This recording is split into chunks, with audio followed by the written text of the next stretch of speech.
Do you find yourself driven by this uncontrollable impulse to try to fix everything in your life? Whether it's trying to fix people or situations and circumstances. And let me ask you, how's that going for you? How exhausting is it to try to fix and control every aspect of your life? My name is Tunde Akirolabu and I'm a transformational coach. And today's topic is stop trying to fix things. So let's get into it. I'm going to make three main points in this video. The first point is stop trying to fix people that you aren't meant to fix. The second point is stop trying to play God in your own life. And the third point is that the reason you try to fix things and people is because you are trying to avoid the present moment. So let's start with the first point. Stop trying to fix people that you aren't meant to fix. And there's two reasons why you feel this compulsion to try to fix other people. The first point is that you think that your way of doing things is right and other people's ways of doing things are wrong. And this comes from the ego. It comes from this sense of there's a right way to do things and a wrong way to do things. And if people are doing it the wrong way, it's you, the savior, the fixer, that has the duty or the responsibility to show other people the right way to do things. When in all reality, there is no right way or wrong way of doing things. And let's just say that there was an absolute truth, right? That there was a right way or wrong way of doing things. Who are you to be the authority on what the right way or the wrong way of doing things is? But if you have this deep embedded ingrained belief that there is a right way to do something and there's a wrong way to do something, then when you see someone going off the beaten path of what you think is the right way, you are going to naturally try to fix them and bring them back into the right path. And you probably think that you're doing something noble. But the truth is that your action is coming from your ego, and it's not really helpful to another person that's not ready to see that path. So instead of looking at life, there's this absolute right way of doing things and wrong way of doing things. Start looking at your life. It's about preference. And you prefer to do things a certain way because these things make you feel better, because these things fit within your life better. Start looking at other people. The life that they live is a preference, and there's no right or wrong with what they're doing or what you're doing. It's just that they prefer to do things a certain way and you prefer to do things a certain way. And maybe one day they'll come around and prefer to do things the same way that you do things. But again, it's not a right or wrong. It's just what works out best for your life. Another thing that could happen when you're trying to fix people that you aren't meant to fix is that you think that you're helping them. But what you're really doing is you're disempowering them, or you're enabling their behavior. You see, we all have this deeply ingrained desire to move towards our own independence. And if you're someone that likes to fix people, then you might actually be blocking someone's process to find out their own independence, to find a way to do things on their own, to grow into their own selves. So you might think that you're actually helping them, but what you're doing is disempowering them and enabling the very behavior that keeps them stuck into dependency. And although you might not say this verbally, whenever you are trying to fix someone, you are sending a subtle message to that person that you feel like they're not adequate enough or capable enough to handle the situation on their own. So basically, you're sending a message of their disempowerment rather than their empowerment, that they need someone to come in and save them because they're not able to do it on their own. And the more you try to fix that person, the more of a message you're sending that they need you because they're disempowered, because they're not able to fix the situation on their own. There's a difference between trying to fix someone's problem and then support someone in their problem. And I'll give you an example. Let's say I have 6 heavy bags of rocks that I need to carry from my house to my car. And you see me and you see those 6 bags and you say, hey, those rocks are pretty heavy. Let me lighten your load and I'll take 3 of those bags and bring it to your car and you bring the other 3. And then I'll say, sure, that's fine. You see, that's an example of support because, and I know that I could carry all 6 of those bags to the car. It'll take me a little bit longer time, and you're here to help me lighten the load, but you also know that I'm not incapable of carrying all 6 of those bags by myself. Now, here's another example of trying to fix someone's situation for them. Let's say you walk across me and you see that I'm assembling a bike, and you look at me and you see that I'm struggling putting the bike together, and you say, you know what? I'm gonna put this bike together for you, right? And I'd say, well, thank you, because I don't know how to put a bike together, so thank you for putting this bike together for me. Now, that's an example of you trying to fix someone's problem that's incapable of doing it themselves. We all like to help people, and it's a beautiful thing. It's a great thing when you help people. You just want to make sure where your place of help is coming from. Is your help supporting someone, or is your help trying to fix someone and enable them against figuring things out on their own? So always think about where your support or your help or your fixing is coming from. So the next time before you try to swoop in and help someone, ask yourself this simple question. Am I trying to help this person because I believe that this person is incapable of doing it themselves? Or am I really just trying to lighten their load? And if you believe that the person is incapable of doing it themselves, then fixing the situation might not be the best idea. Instead of fixing it, maybe you can show the person how to do it, but allow the person to be an active participant in solving their own problem and coming up with their own solution. The second point I'd like to make on this topic is stop trying to play God in your own life. There are so many things in this universe, in your world, in our world, that is out of our control. That trying to play God and control every aspect of your life is absolutely futile and absolutely exhausting. Are you exhausted from trying to fix everything in your life? You're exhausted because you are trying to control things that are absolutely not yours to control. One way to give up control to God or the universe or life, whatever you want to call it, is to change your relationship with God and look at God as an adult to child relationship. God being the adult and you being the child.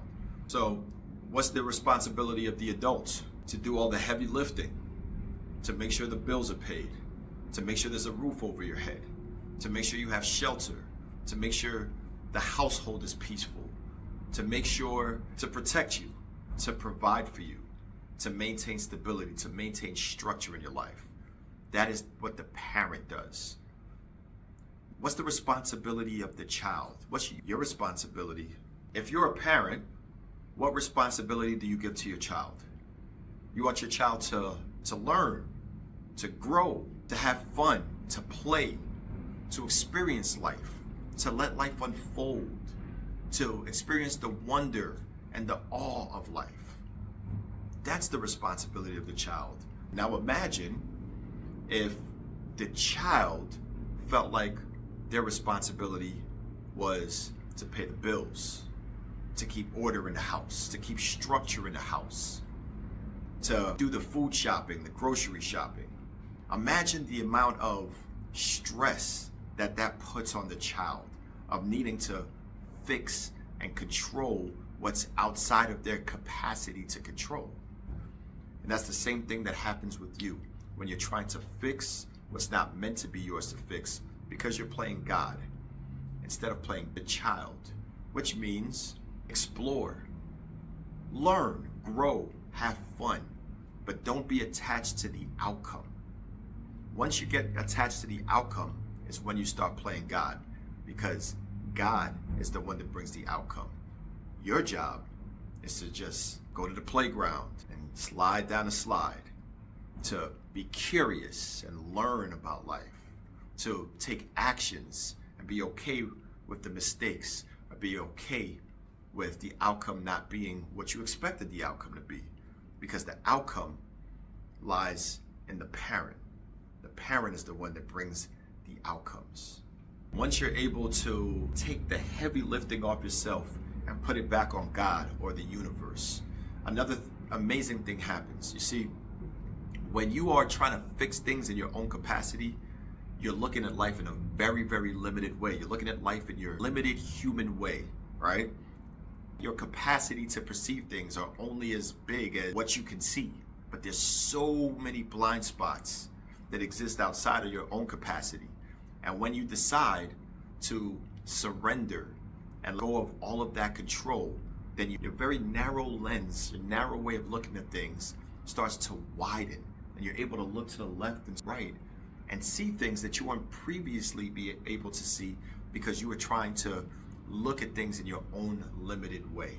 So the only way to take the blinders off of your life and see those blind spots is to surrender and give the control back to the parent. Letting go of control and not jumping into fixer mode takes some practice. It's not easy, especially if that's your habit. As soon as a problem happens, you jump right into action and try to fix it. It's going to take a lot of you sitting on your hands instead of moving towards your natural reflex or instinct of trying to fix something right away. It's going to take you sitting on your hands, breathing, and allowing the problem to exist, allowing the problem to be there, and feeling comfortable enough with the problem being there to the point that your reaction is no longer mechanical or robotic. You're not reacting anymore. Now you're in a state of responding. Your lens is a little bit wider because you've given the problem a little bit of space before you jumped right in to save it. And now that your lens is a little wider, you can see things a little different. And maybe the solution is to not do anything at all and let the problem take care of itself. Or maybe the solution is something that you weren't quite able to see before because you sprung right into action, right into fixer mode. But again, this takes practice, and the key is to start creating space between the problem and your need, your addiction to try to fix it right away. Create that space, and within that space lies more awareness of what is actually needed in that situation, as opposed to you reacting from a fearful place of needing to fix it so that you can feel better. This actually brings me to my third point. The reason you feel such a strong need to fix things is because you are uncomfortable with the present moment. Often, your urge to fix things comes from your discomfort with just dealing with exactly what's going on in the present moment. So you create this habit of needing to fix your external circumstances so that you can feel comfortable with the present moment. But all that does is it creates a dangerous pattern, a dangerous cycle of you always needing to fix something before you can feel comfortable with where you are and who you are. And the other thing is that the universe has a funny way of creating another fire over here after you've just put out a fire over there. Once you've assigned yourself as a fixer to the universe is always going to give you another problem that needs to be fixed. So what are you doing? You're putting out little fires everywhere. You put out a fire over here, this one jumps out over here. Now you got to put that one out. And I actually think that the universe delivers you all of these fires to teach you a lesson. And the lesson is this: trying to fix things on the outside will never bring you inner peace. No matter how many fires you put out over here, there's going to be another fire that springs up over here to put out. And the only reason why you're trying to put out these fires all over the place is because you're doing it so that you can find inner peace, so that you can feel better with yourself on the inside. But the thing is this: if you want to feel better with yourself on the inside, it's an inside job. Which leads me to my personal philosophy that I call inscape. Instead of focusing all of your attention and trying to fix the outside world, focus on working on your inner world. And as you focus on your inner world and find inner peace and stability, the outer world will begin to reflect what you feel like inside. And there'll be less fires to put out. There'll be less problems to fix. So I encourage you, the next time you have the addiction or the compulsion to fix a person or a problem or a situation, create some space, sit down, be with the discomfort that you're feeling inside your body, and start to acknowledge that the reason you're addicted to fixing is because you're trying to avoid something within. And instead of trying to avoid it, sit with it. Be with that emotion, be with that feeling. And you might be surprised that just creating that little bit of space might show you that there's nothing that really needs to be done right now. There's nothing that you have to do.